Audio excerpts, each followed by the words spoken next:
지금부터 내비게이터 출판사 그리스도인의 생활지침 성경공부 제7과 증인으로서의 생활을 공부하도록 하겠습니다. 예수님을 증거하는 전도자의 삶을 사는 것이죠. 베드로전서 3장 15절에 보면 너희 마음에 그리스도를 주로 삼아 거룩하게 하고 너희 속에 있는 소망에 관한 이유를 묻는 자에게 대답할 것을 항상 준비하되 온유와 두려움으로 하고 참된 증인이 되기 위해서 먼저 마음에 그리스도를 주로 삼아야 됩니다. 고린도전서 12장 3절에도 그런 말씀이 있습니다. 성령이 아니오고는 예수를 주시라 할 수 없느니라. 예수님이 나의 정말 주님이시다, 여호와시다, 하나님이시다 라는 고백을 하고 사는 사람, 그 사람이 참된 증인의 삶을 살 수 있고요. 그리고 거룩하게 구별되는 겁니다. 증인으로서 구별되는 거예요. 그렇게 삶을 온전하게 구별되면 사람들이 물어보겠죠. 너희 속에 무슨 소망이 있느냐? 그때 그 복음을 준비하는 거고요. 온유와 두려움으로 하라 그랬습니다. 묵상 문제를 풀어보면 다른 사람에게 그리스도를 전하기 전에 먼저 그리스도를 주로 삼아야 되죠. 그렇죠? 너희 속에 있는 소망이 무엇일까요? 예수 그리스도입니다. 무엇을 통하여 다른 사람들이 나에게 속한 그리스도가 무엇인가를 묻게 할까요? 거룩한 삶이죠. 증거할 때 나의 태도는 온유와 두려움. 온유는 하나님과 사람 중에 사람과의 관계고요. 두려움은 하나님과의 관계입니다. 이런 태도가 필요하다는 거죠. 그럼 먼저 다른 사람에게 그리스도를 전하기 전에 나 자신은 무엇을 해야 합니까? 마태복음 4장 19절에 보면 나를 따라오너라 내가 너희로 사람을 낚는 어부가 되게 하리라. 사람 낚는 어부가 되기 전에 먼저 주님을 따라가는 참된 주의 종이 되는 거죠. 참된 주의 제자가 되는 겁니다. 주님의 뜻을 따라 움직이는 종이 되거나 제자가 될 수 있을 때 그때 바로 증인의 삶을 살 수가 있다라는 거죠. 2번 바울은 사도로 택하신 후 하나님은 바울을 사도로 택하신 후 바울이 무슨 일을 행하기를 원하셨습니까? 사도행전 22장 14절 15절 그것도 이르되 우리 조상들이 하나님 너를 택하여 너로 하여금 자기 뜻을 알게 하시며 의인을 보게 하시며 그 입에 나오는 음성을 듣게 하셨으니 내가 그를 위하여 모든 사람 앞에서 내가 보고 들은 것에 증인이 되리라. 바울은 먼저 뭐 해야 되는 거죠? 하나님의 뜻을 알고요. 그죠? 하나님을 보고요. 그 음성을 듣고 보고 들은 것. 주님과의 만남과 교제를 통해서 주님을 보고 듣는 것이 증인입니다. 증인이 법정에서 증인이 있고요. 변호사가 있습니다. 많은 사람들이 증인으로서의 삶을 살아야 되는데 그냥 공부한 내용 가지고 전하는 변호사가 될 수 있죠. 그러나 주님은 우리를 변호사로 부르지 않고 증인으로 불렀다는 겁니다. 3번 사람들이 어떤 방법을 통하여 그리스도가 자신의 삶의 주인임을 알게 되는가? 순종하는 삶입니다. 거룩한 삶 제사로 내가 드리고 있는가? 정말 주인의 뜻을 따라 움직이는가? 비워져 있는가? 순종하는가? 순종과 겸손이 바로 내가 주인임을 알게 되겠죠. 4번 사람들이 나의 어떠한 것을 보고 그리스도에 관해 묻게 되는가? 너희 착한 행실입니다. 정말 예수님을 닮아가는 거죠.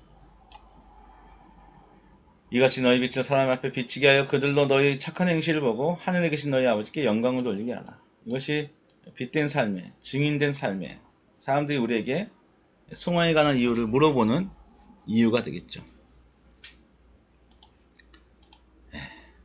그리고 중요한 건 먼저 주님과의 관계 속에서 주의 종이 되는 것이고요. 이제는 증인이 되기 위해서 뭘 준비하나?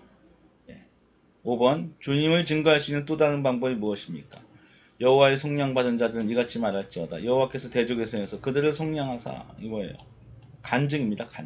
간증을 준비하는 거죠.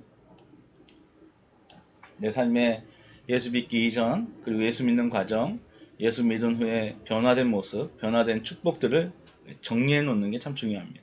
6번 나는 다른 사람들에게 무엇을 말해줘야 됩니까? 우리가 보고 듣는 것을 다시 한번 보고 듣는 것이 참 중요합니다. 간증이 필요합니다. 경험이 필요합니다. 7번 나는 로마서 10장 1절에서 말씀에서 나타난 바울의 본을 어떻게 따를 수 있습니까? 바울은 어떻게 했죠? 로마서 10장 1절에 보면 형제들아 내 마음에 원하는 바와 하나님께 구하는 바는 이스라엘을 위함이니 곧 그들로 구원을 받게 하려 합니다. 마음의 소원, 하나님께 기도하는 것 다 뭐예요? 그들로 구원받게 하려는 간절한 마음. 이것이 사도 바울의 마음입니다. 우리도 무슨 마음으로 가득 차 있는가? 무엇을 먹을까 마실까 입을까 염려하는 걸로 가득 찼는가? 나의 삶의 성공과 그런 비전인가? 아닙니다. 사도 바울이 원하는 바, 하나님께 기도하는 것.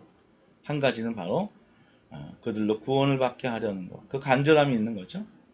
그리고 8번 주님은 나에게 주님의 말씀을 증거하는 삶을 살 수 있는 능력을 어떻게 주셨습니까? 오직 성령이 너에게 임하시며 너희가 권능을 받고 예루살렘 온 유대와 사마리아 땅끝까지 내 증인이 되리라. 성령을 받는 겁니다. 한마디로 불을 받는 거죠. 기름 부음을 받는 거예요. 능력을 받는 겁니다. 능력이 없다면 우리는 간절하게 부르짖어야 됩니다. 다시 한번 하나님께 눈물로 호소해서 성령의 충만을 받을 때 겁쟁이였던 제자들도 두려워 떨던 제자들도 성령 받고 나서 정말 담대한 증인이 되고요. 능력 있는 증인들이 될 수 있었습니다. 그 따르는 표적으로 주께서 함께 역사하사 그 말씀하신 것을 확실하게 증거하는 일들이 성령의 충만함으로 이루어졌다라는 얘기죠. 또한 관계전도 불신자들과 효과적인 관계 형성을 어떻게 해야 합니까? 주의 종을 마땅히 다투지 아니하고 모든 사람을 대해 온유하며 가르치기를 잘하며 참으며 거역하는 자를 온유함으로 훈계할지니 하나님의 그들에게 회개함을 주사 진리를 알게 하실 때까지 계속해서 뭐 하는 거예요? 온유하게 참고 인내하고 사랑하고 이런 일들이 전도자에게 아주 중요한 바른 태도입니다. 그래서 다투지 않는 거죠. 막 변론을 하고 서로 네가 옳다 내가 옳다 거기서 싸워서 변론을 가지고 말다툼을 해서 내가 믿는 게 옳다 네가 믿는 게 틀리다 라고 계속해서 논쟁을 하는 거. 그래서 이기면 자기는 속은 시원하겠죠. 그러나 거기에 전도에 도움이 되지 않습니다. 다투지 않고 참고 복음을 들을 수 있는 기회를 만들어 줄 수 있도록 먼저는 관계 형성이 참 중요하다. 너무너무나 중요한 말씀이고요. 가르치기를 잘하고 참아야 돼요. 그리고 거역하는 사람들이 있습니다. 그들을 온유함으로 훈계하라. 온유함. 부드럽고 친절하게 해야 된다는 거죠. 그럼 혹 하나님이 그들에게 회개함을 주실 수 있다. 진리를 알게 하실 수 있다. 그때까지 섬기고 사랑하고 그런 과정들 통해서 관계를 심어가는 것이 너무나 중요합니다. 마지막으로 피할 길이 뭐가 있을까요? 10번 외인에 대하여는 지혜로 행하여 세월을 아끼라. 너희 말을 항상 은혜 가운데 소금으로 맛을 냄과 같이 하라. 그리하면 각 사람에게 마땅히 대답할 것을 알리라. 어떻게 말해야 합니까? 부드럽게 소금에 배추를 절일 때 소금을 치면 배추가 딱딱하지 않고 부드러워지죠. 그것처럼 소금으로 친다는 건 무엇입니까? 부드럽고 친절하게 해야지 막 각을 세우고 가시돋친 말을 해서는 절대로 전도에 성공할 수 없다는 거죠. 실제로 전도를 배우는 길은 사람들을 만나보는 것입니다. 우리나라에도 여러 가지 전도에 대한 내용들이 있습니다. 내비게이터 선교회에서 나온 다리에와 전도법도 있고요. CCC의 사형이 전도법도 있고요. 또 뭐 전도 폭발 프로그램도 있고요. 또 여러 가지 교회마다 많은 전도 프로그램들이 있습니다. 뭐든지 하여튼 한 가지를 가지고 시도해보고 도전해봤을 때 그때 전도가 되는 모습을 경험하는 것입니다. 참된 증인의 삶. 그러나 가장 중요한 건 무엇일까요? 성령의 충만함입니다. 전도는 정말 미련한 짓이죠. 누가 듣든지 아니 듣든지 전해야 되는 것이. 그러나 하나님은 하나님이 영생 얻기로 작정된 자들을 준비해 놓고 계시다는 사실입니다. 그래서 우리는 언제나 그 사실을 믿고 나가서 전할 때 복음이 증거될 수 있다. 이 사실을 깨닫고 증인으로서의 삶을 지속해 나아가